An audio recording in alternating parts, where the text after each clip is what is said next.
from The Hague, no? May mga importanteng developments po sa kaso ni Tatay Digong. No? Unang-una, yung hinain ng mga abogado ni Tatay Digong para ma-disqualify yung dalawang huwes, yung isang taga-Africa at isang taga-Latin America, dahil sila nauna nang nagdesisyon na ipagpatuloy ang preliminary investigation dahil may jurisdiction ng ICC, ay nahihain nga po ng mga abogado ni Tatay Digong. Iba po ito doon sa naunang hinain nila, kasi naunang hinain nila na napasura, iba yung legal basis, no? Ang sabi ng korte, yung legal basis ng nauna ay kapag voluntary disqualification, yung West mismo gusto mag-recuse. Pero itong ginawa nila ngayon, kung partido naman ang gusto mag-recuse, no? Now, ang development po dyan ay binigyan ng hukuman ang prosecution, pati na yung dalawang West, taga-Africa at taga-Latin America, na hanggang 22 May para sumagot at magkomento. Mabilis po yun, no? Kasi ilang araw lang, pinapakomento na sila. No? At importante nga po yan kasi kapag sinang-ayunan ng hukuman na walang jurisdiction, ibig sabihin, uwi na si Tatay Digong. No? Hindi na natin kinakailangan antayin ng Setyembre. Pero kapag sinabi nila may jurisdiction, tutuloy ang kaso. No? At tutuloy tayo doon sa Setyembre na confirmation of charges. Pero dati-dati na po natin sinasabi yan. Wala talagang jurisdiction ng hukuman. Dahil, sang-ayon sa Rome Statute, kinakailangan magsimula ang hukuman ng paglilitis sa pamamagitan ng preliminary investigation sa loob lamang ng 1 taon matapos magbitiw ang isang bansa. Sinimulan nila, pangalawang taon, natulog sa kangkungan na yung prosecution, hindi natin kasalanan yon at talagang walang jurisdiction. No? So kapag pinang-ayunan po yan, uwi si Tatay Digong. No? Hindi na kinakailangan antayin pang Setyembre. Now, sa totoo lang po, paulit-ulit na ako sinasabi ko na wala talagang jurisdiction. Pero ito po wala na kasi ibang kaso yung ICC kundi si Tatay Digong. Yung huling Assembly of State Parties, nag-uusap-usap na nga yung mga estado na kasapi pa ng ICC, bubogin na ba natin ng korte kasi wala na silang magawa? Ayan. So dyan po ako natatakot dahil may mga sweldo sila na pinangangalagaan, baka sabihin nila, sige na, ituloy na natin para may silbi pa ang ICC. Pero sa totoo lang po, bukod sa ang mga miyembro mismo ay nagsabi na doon sa Assembly of State Parties na tutuloy pa ba natin ang ICC na wala namang ginagawa ang ICC, nandyan din yung Amerika na talagang pinupulbos ang ICC. No? Binigyan ng sanctions, hindi lang yung si Prosecutor Kirim, kundi lahat ng mga opisyalis ng ICC at lahat ng empleyado at opisyalis na makipagtulungan na litisin yung mga kaalyado ng Amerika. At sa tingin ko naman, pagdating kay President Trump, kinukonsidera niya hindi lang alyado si Tatay Digong, kundi matalik pang kaibigan. Now, bukod pa dyan sa development na yan, itong si Prosecutor Kirim ay nag-leave. Nag-leave dahil merong reklamo sa kanya na manyakis daw siya. So anyway, hindi pa naman natin alam, hindi pa napapatunayan kung manyakis siya, pero ano ba naman yan? Lilitisin niyo yung Tatay Digong ko, kinidnap niyo, tapos kinulong niyo sa The Hague, tapos merong nagreklamo, manyakis yung prosecutor, no? Parang wala naman silang moral authority na litisin ang ating Tatay Digong kung sila mismo maitim ang pagkatao, no? Siyempre, hindi naman natin sinasabi na guilty na itong Prosecutor Kirim. Kaya lang, lalo pang dagok yan sa reputasyon ng ICC dahil mantakin mo, may reklamo na ang chief prosecutor ng ICC ay manyakis. Anyway, ang mangyari po dyan, yung deputy prosecutor ang siyang tayong chief prosecutor, no? Ganun naman po yun. Palagi may deputy prosecutor ang ICC. Pero siyempre, dagok talaga sa reputasyon ng ICC. Pinananagot ang mga mahal ng taong bayan gaya ni Tatay Digong, and yet yung kanilang mga pinakamatataas na opisyalis meron din palang bahid ang kanilang personalidad. Now, nakapagtataka po itong inaakusa na manyakis, sa totoo lang, ang duda ko, alam niya walang jurisdiction ng hukuman. Kasi hindi po siya yung pumirma doon sa request for arrest warrant labang kay Tatay Digong. Yung deputy.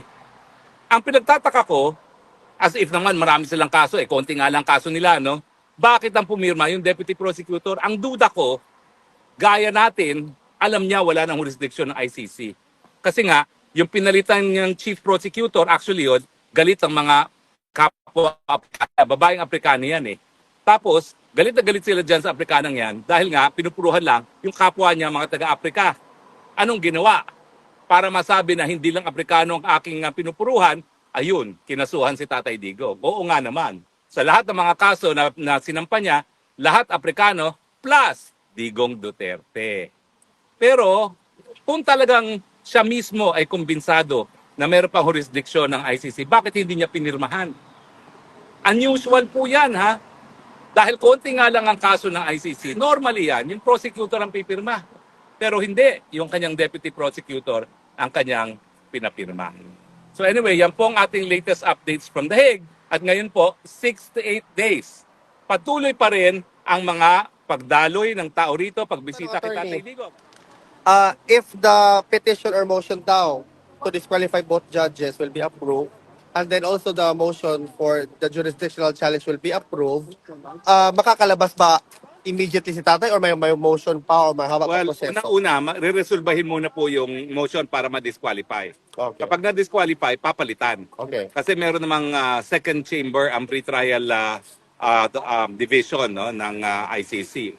So kukuha sila ng dalawang West dun sa second division, no? Kasi nasa first division tayo ngayon, no? So yung dalawa doon, samantala ipauupuin doon, no, kung sila ay mag-inhibit.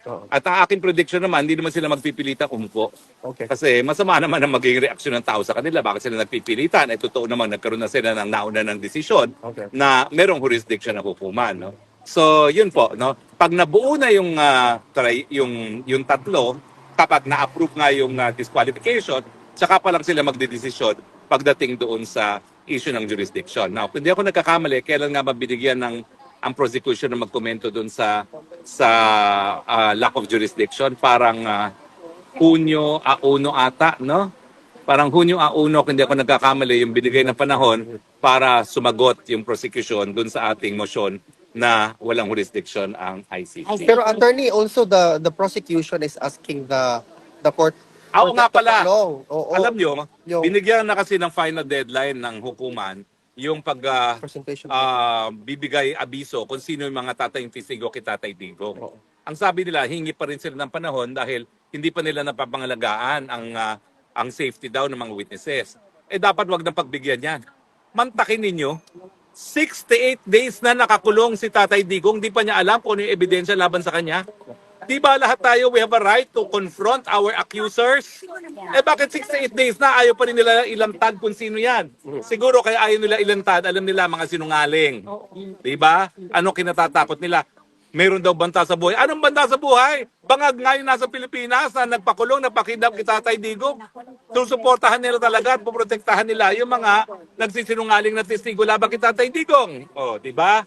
Nakalimutan ko nga pala, humingi sila ng panahon at sana naman hindi bigyan ng panahon kasi hindi na tama, hindi na makatarungan. 6 to 8 days now, hindi pa na papatunayan nagkasala, nakakulong, tapos gusto pa nila mas matagal na panahon. Samantalang karapatan naman ng akusado malaman kung ano yung mga paratang laban sa kanya at ikompronta kung sino yung mga tumatayong testigo laban sa kanya. Attorney, also following up to that, sinabi nila na is this also an indication na baka wala nga talagang witness na may presenta? Ay hindi ko alam, basta ang akin, insecure sila, takot sila doon sa kanilang mga testigo. Kasi baka mamaya nagsisinungaling. Ako may isa akong alam, sigurado ako na nagsisinungaling dyan. Meron daw siyang mga linibing na mga biktima ng mass murder. Hinukay namin yun, ha? Ang nakita namin, buto lang ng aso. Tapos dadali pa rito. At ang balita ko, kasama ko ngayon sa Hague. Kaya lang siya, all expenses paid for by the court. Ako nakikitira. Di bale, masarap naman ang luto ni Mami Janet. Bahala sila sa gawin. At saka masarap ang luto ng mga seaman natin. No? Correct. Di ba nanalo si Mayor ng Mayor.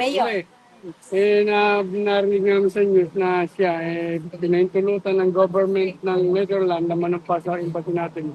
Ang mangyayari po, papapasukin yung Consul General sa kulungan. Okay. Papapasukin po siya.